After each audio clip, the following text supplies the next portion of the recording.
तो आज का हमारा टॉपिक है नेटवर्क लोड बैलेंसर।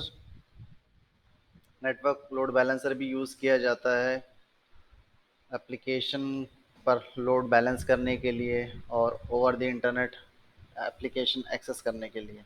ठीक है। क्लासिक लोड बैलेंसर नेट और एप्लीकेशन लोड बैलेंसर में आपको डिफरेंस समझ में आ चुका होगा, वो पाथ बेस्ड राउटिंग वगैरह को सपोर्ट नहीं करता है। ठीक है। तो ये एक डिफरेंस था, और भी कुछ डिफरेंसेस हैं। जब हम लोग इंटरव्यू सेशंस चालू करेंगे तो उसमें मैं ब्रीफ में बताऊंगा आप सभी को। फिलहाल में नेटवर्क लोड बैलेंसर, ये मान लीजिए कि जब आपके पास में मिलियंस ऑफ रिक्वेस्ट है, ठीक है, अगर आपको उसको हैंडल करना है तो, और आपको अच्छा परफॉर्मेंस चाहिए आपके एप्लीकेशंस को, फटाफट एक्सेस होना चाहिए, तो उस केस में आप उसका यूज़ कर सकते हो। ठीक है। इसके कई सारे और डिफरेंसेस है। ये लेयर 7 पे काम करता है, ट्रांसपोर्ट लेयर पे काम करता है। ये सब मैं आपको बताऊंगा जब इंटरव्यू सेशंस हमारे स्टार्ट होंगे AWS टेराफॉर्म खत्म होने के बाद में, तब। फिलहाल के लिए मैं आपको इसका प्रैक्टिकल करके बताता हूँ कि हम कैसे नेटवर्क लोड बैलेंसर सेटअप करते हैं EC2 इंस्टेंस पे। ठीक है। तो चलो स्टार्ट करेंगे।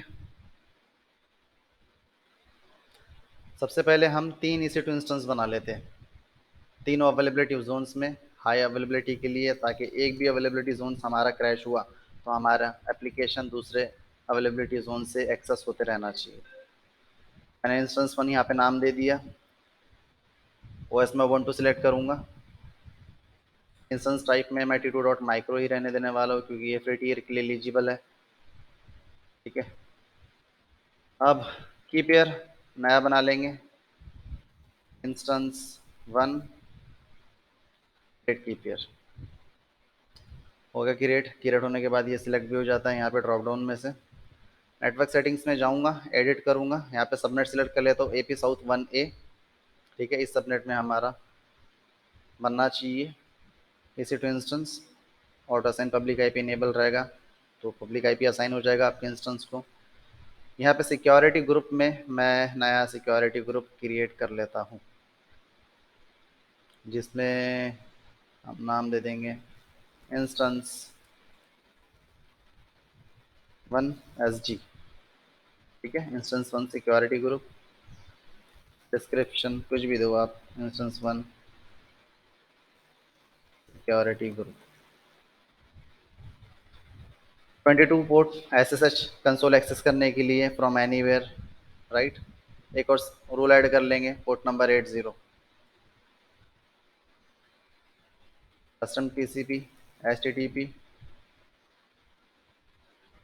सोर्स टाइप में आपका एनीवेयर रहेगा। ठीक है। पोर्ट नंबर 80 पे आपका एप्लीकेशन चलेगा, Nginx एप्लीकेशन, और ये ओवर द इंटरनेट कहीं से भी एक्सेस होना चाहिए। स्टोरेज मैं डिफ़ॉल्ट ही रहने दूंगा।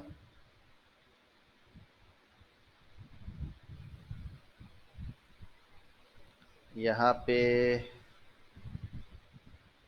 अपना स्क्रिप्ट पेस्ट करता हूँ। Launch instance. ठीक है। पहला इंस्टेंस हमारा लॉन्च हो रहा है।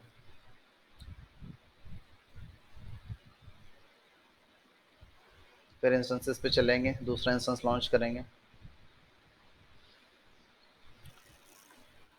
नाम दे देता हूँ instance 2। Application and OS images में उबंटू सिलेक्ट कर लूँगा। Instance type T2 dot micro.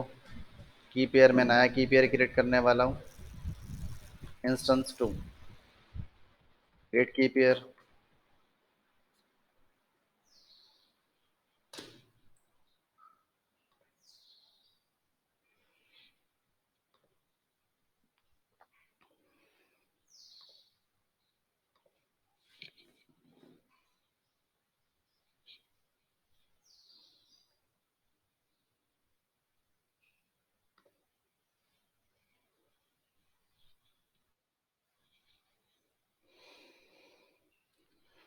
Electricity power cut off in my area.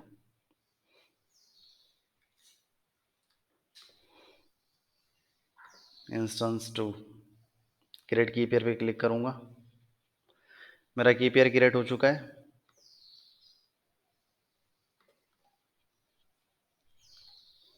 अब नेटवर्क सेटिंग्स में जाएंगे,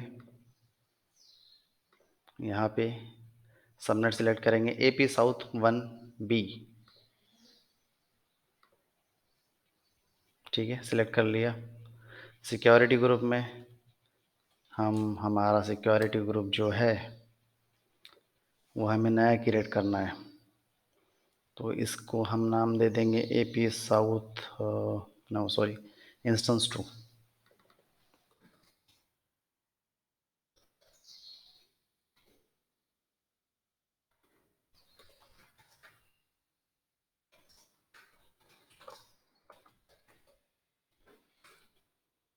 इंस्टेंस 2 सिक्योरिटी ग्रुप।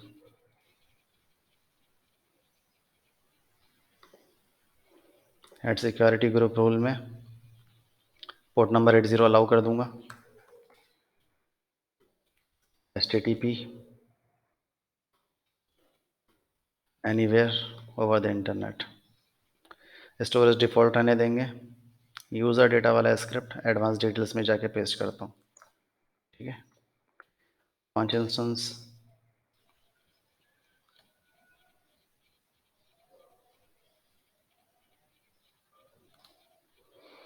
हो गया दूसरा इंस्टेंस भी लॉन्च। अब तीसरा इंस्टेंस लॉन्च करेंगे। इंस्टेंसेस पे चलते हैं। Launch instance,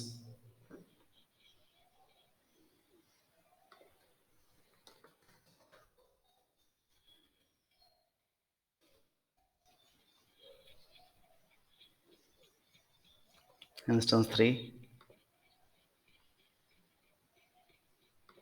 ubuntu, T2.micro। लेकिन T2.micro तो सपोर्ट नहीं करता है AP साउथ 1C वाले रीजन में, तो हमें T3.micro लेना पड़ेगा, है ना।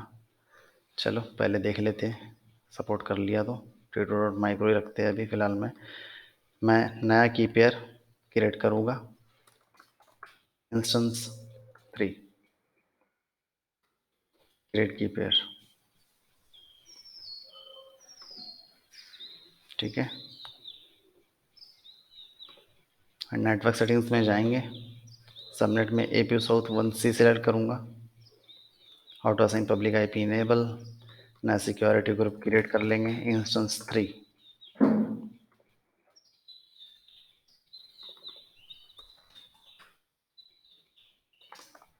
Instance 3 security group. यहाँ पे रूल्स में पोर्ट नंबर 80 फिर से अलाउ कर लेंगे।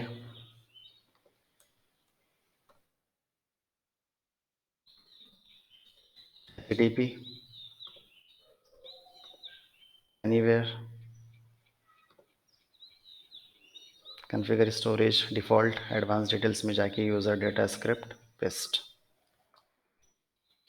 Launch instance. देखो T2.micro सपोर्ट नहीं करता है बोल रहा है AP साउथ 1C वाले रीजन में। T3.micro ले लूँगा मैं फ़िलहाल के लिए।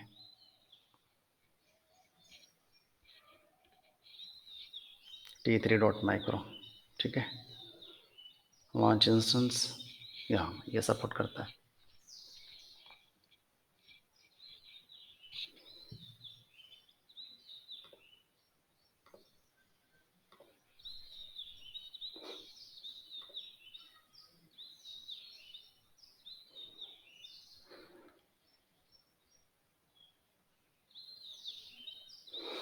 अब पब्लिक IP से एक्सेस करने का ट्राई करेंगे तीनों इंस्टेंसेस को।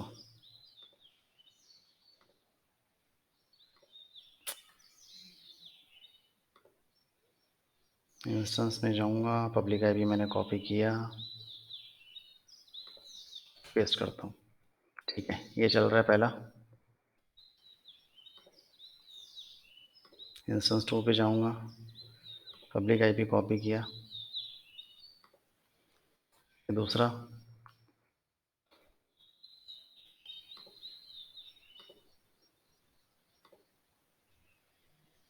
और ये तीसरा।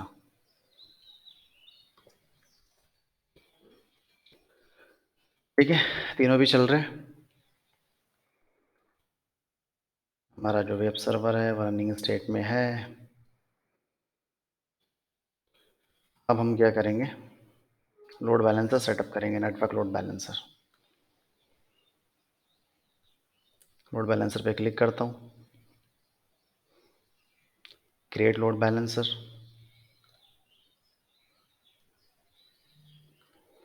इसमें सेलेक्ट कर लूँगा नेटवर्क की लोड बैलेंसर।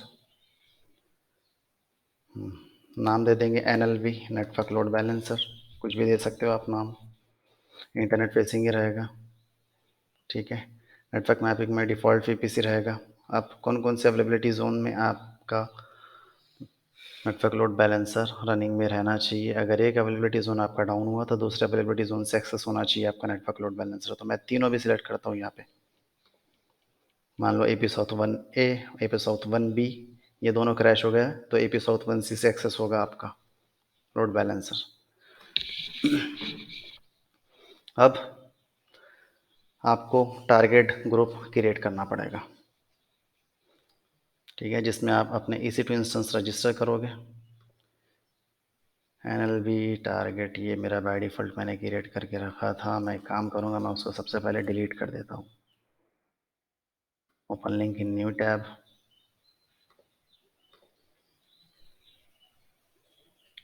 टारगेट ग्रुप पे गया,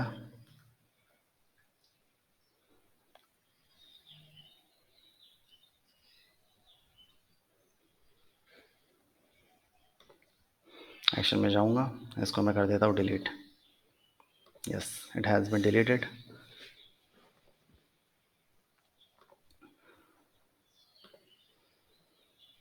अभी रिफ्रेश करते हैं, कुछ आ रहा है, नहीं आ रहा है। अब क्रिएट टारगेट ग्रुप पे क्लिक करता हूँ।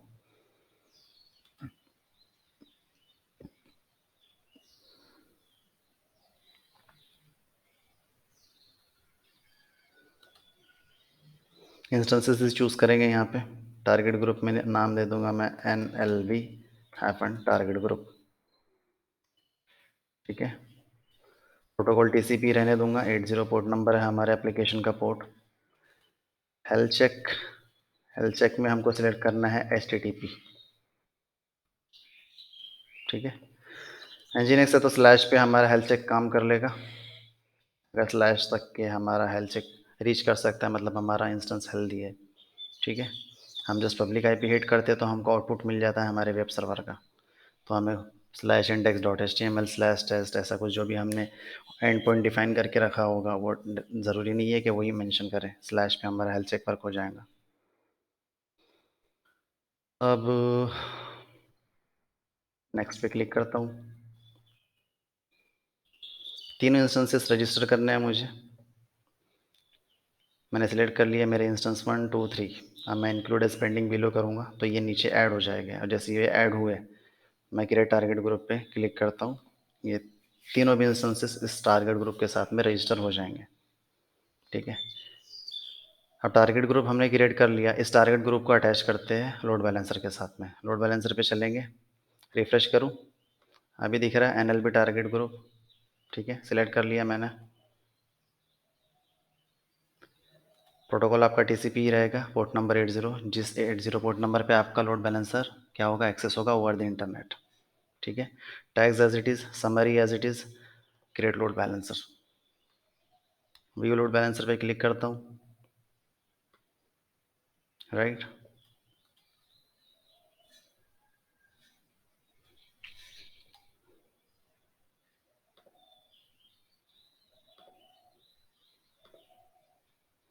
अभी प्रोविजनिंग स्टेट में है, हमें वेट करना पड़ेगा अनटिल इट्स एक्टिव, जब तक ये एक्टिव नहीं होता है।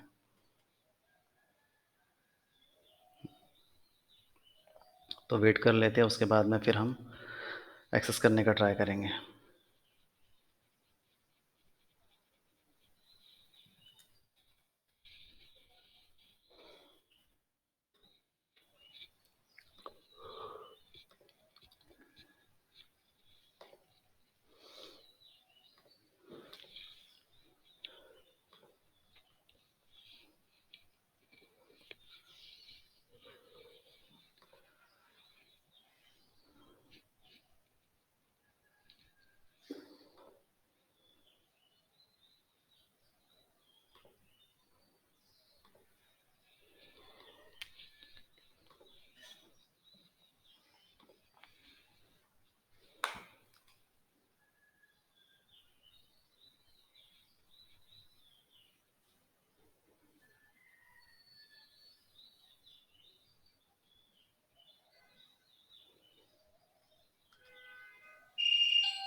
अभी भी इसका स्टेटस प्रोविजनिंग है, ये टाइम लेता है यार।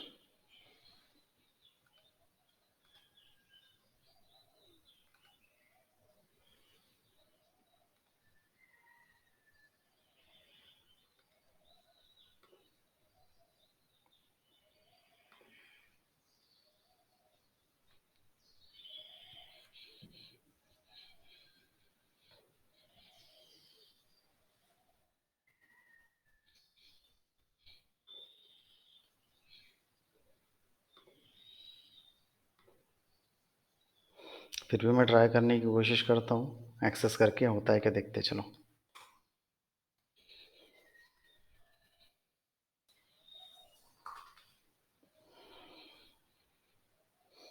नहीं हुआ अभी तक तो।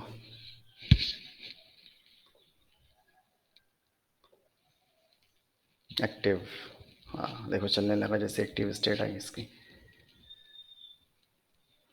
आ जा भाई हमारा वेब पेज।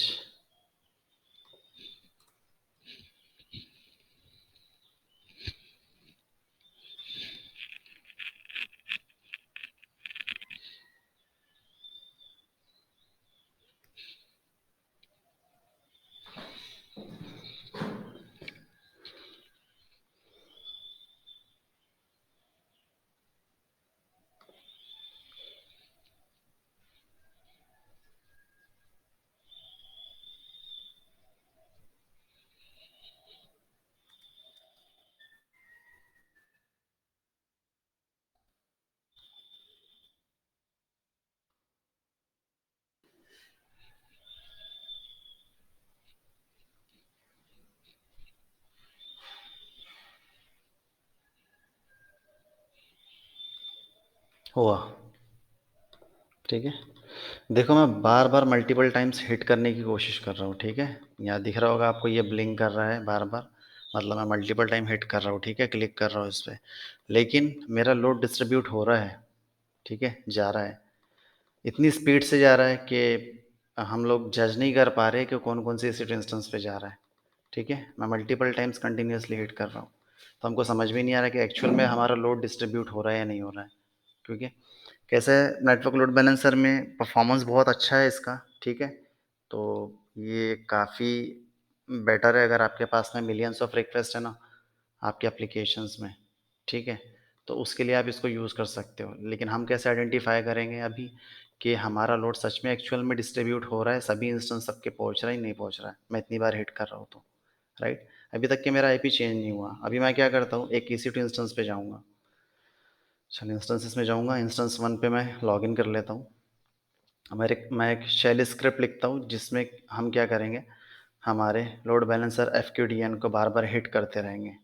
तो शेल स्क्रिप्ट के यूज़ करके हम लोग क्या करेंगे, उसको देख सकते हैं कि सभी सर्वर पे हमारा लोड जा रहा है नहीं जा रहा है।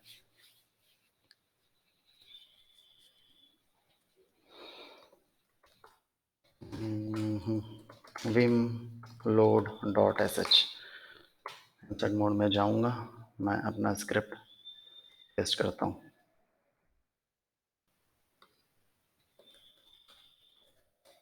आ गया मैं यहाँ पे, मैं FQDN अपना रिप्लेस कर लूँगा।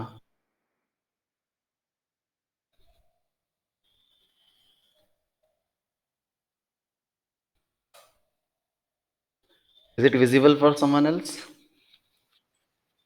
ओके,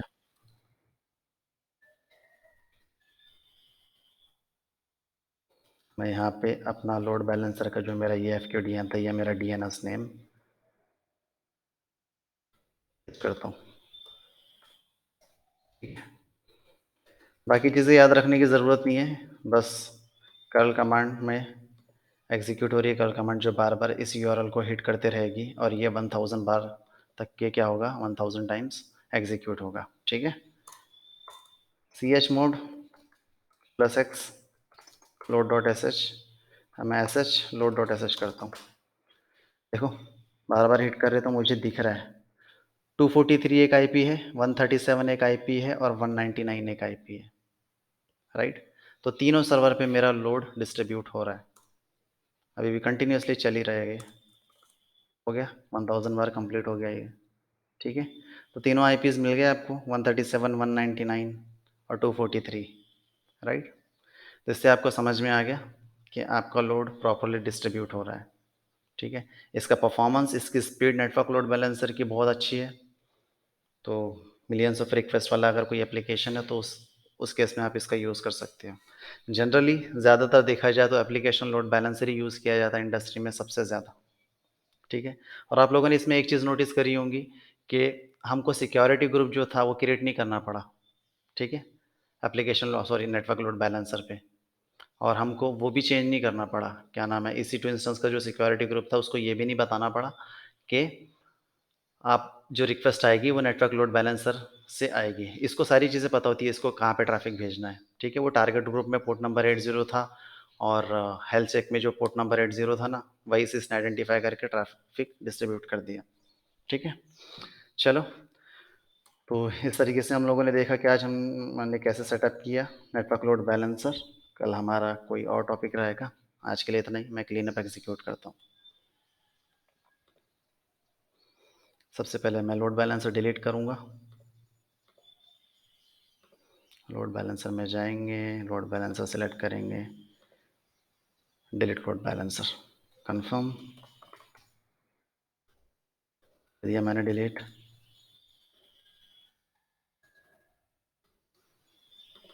ठीक है। उसके बाद में मैं तीनों इंस्टेंसेस मेरे टर्मिनेट कर देता हूँ। 1 2 3 इंस्टेंस स्टेट पे जाऊँगा, टर्मिनेट इंस्टेंस कर दिया टर्मिनेट। कुछ ही देर में यहाँ से जाने लग जाएगा। टर्मिनेट होने के बाद अब मैं इंस्टेंस के जो सिक्योरिटी ग्रुप्स थे उसको डिलीट करूँगा। Security groups, instance 3,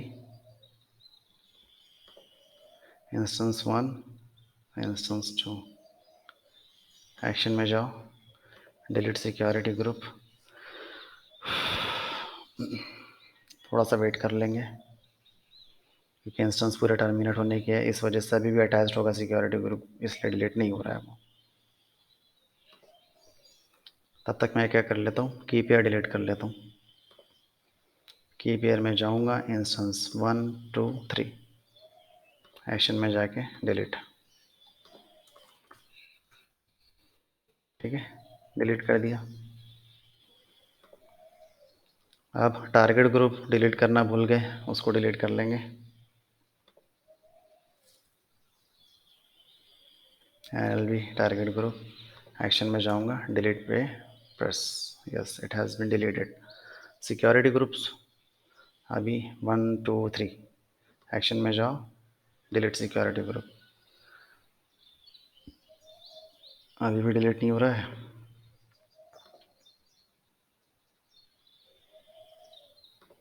instance 3, instance 1, instance 2।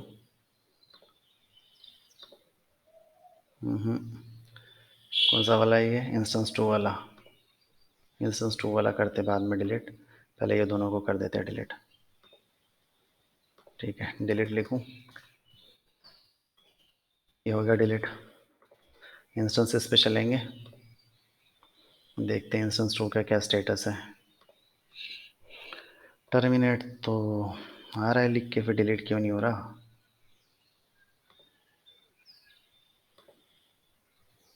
चलो फिर से सिलेक्ट कर लूँ, एक्शन, डिलीट सिक्योरिटी ग्रुप, हाँ हो गया। ठीक है। तो क्लीन अप हमने प्रॉपरली एग्जीक्यूट कर लिया। Let me stop recording.